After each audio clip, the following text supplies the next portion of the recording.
এর ভিতরে যা যা আছে মুর্শিদ ছাড়া চ্যালেঞ্জ পৃথিবীর মধ্যে আর কেউ অনুসন্ধান দিতে পারবে না।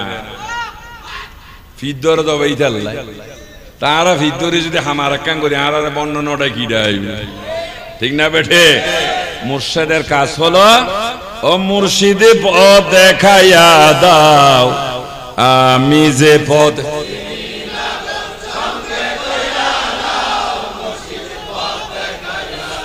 মুর্শিদ শব্দের অর্থ হলো পথ প্রদর্শক, পথ দেখানে ওয়ালা।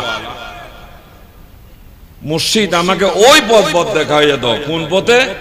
ও মুর্শিদ কোন পথেতে খুদা মিলে, কোন পথে রাসূল মুর্শিদ, কোন পথেতে পার হইয়া যাই ফুল সেরাতের ফুল মুর্শিদ।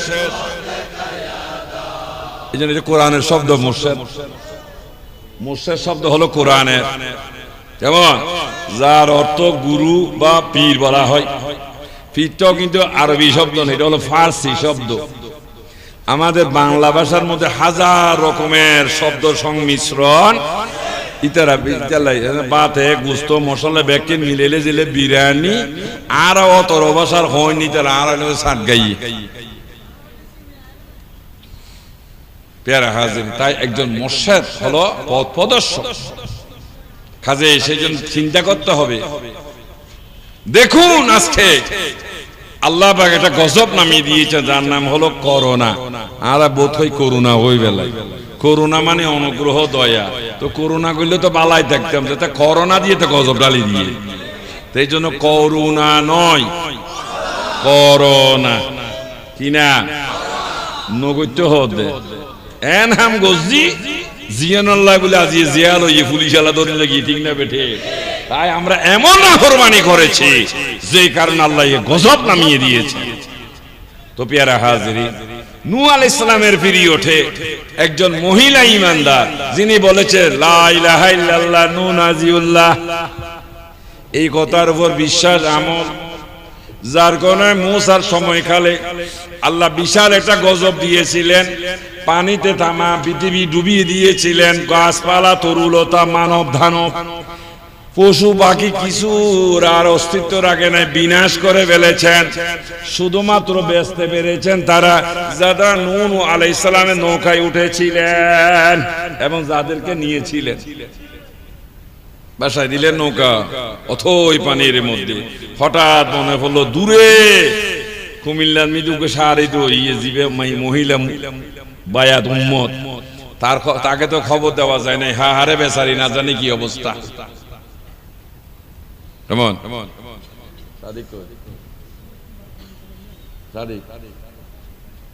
এবার সাদিক কোথায় গেছে?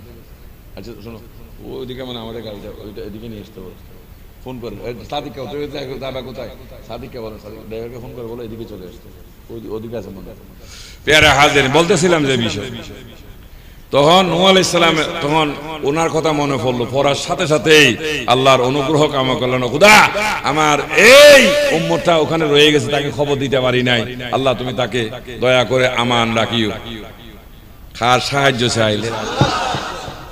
যেখানে আল্লাহ পাক সাঁতগাইয়ে হতে এখানে উড়ে দাঁড়ানো হলো, এটা সামান্য ঘাস পর্যন্ত দাঁড়ায় নাই, এমন গজবে নিচ্ছিন্ন করে ফেলেছেন সবকিছু। যখন এক সময় পানি কমে গেল, সব ঠিকঠাক করে নূহ আলাইহিস সালাম চিন্তা করলেন এই বেচারি আছে কিনা একটু দেখে আসে। যাইতে যাইতে যখন কুমিল্লায় পৌঁছে গেলেন নির্দিষ্ট জায়গায়, এটা উদাহরণ দিচ্ছি, ফজনাকা হয়ে বইতে লইতো নজুরা রেখে কুমিল্লা আসিলেন মুয়াজিন তো হই লেখা হই দেখা বুঝে দিবেন লাগে দুষ হইয়ে নাকি।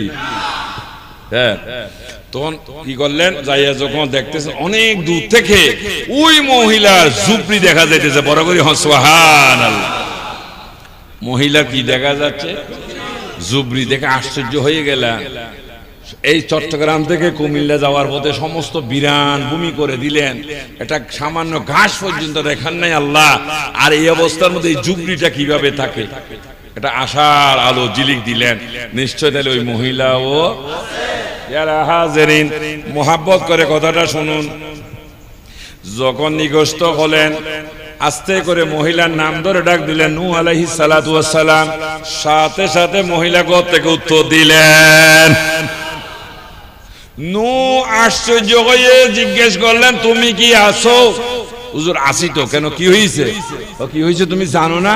হয় না, আল্লাহ যে তামাম পৃথিবী পানিতে তলিয়ে ফেলেছেন, যেখানে পাহাড় উচ্চ উচ্চ পাহাড় পর্যন্ত ডুবিয়ে ফেলেছেন, আর তুমি কিছু, আমি তো কিছু জানি না, আমি সূর্যের উদয় দেখেছি, প্রত্যেক দিন অস্ত দেখেছি। তাহলে আল্লাহ রসুলের উপর ঈমান আনানে, আল্লাহকে বিশ্বাস করাতে আর আল্লাহর পয়গম্বর দোয়া করাতে, আল্লাহ যদি এত গভীর পানির মধ্যে যদি একজন মহিলাকে সুরক্ষা দিতে পারে, আমরা নূর দরজা বড় না আমার রসুলের দরজা বড়। তো আমরা যদি সত্যিকার ঈমানদার হয়, নবীর যদি সাহায্য কামনা করি, নবী যদি আমাদের জন্য দোয়া করে, আল্লাহকে করুণার মাঝকে আমাদেরকে বাঁচিয়ে রাখতে পারে না।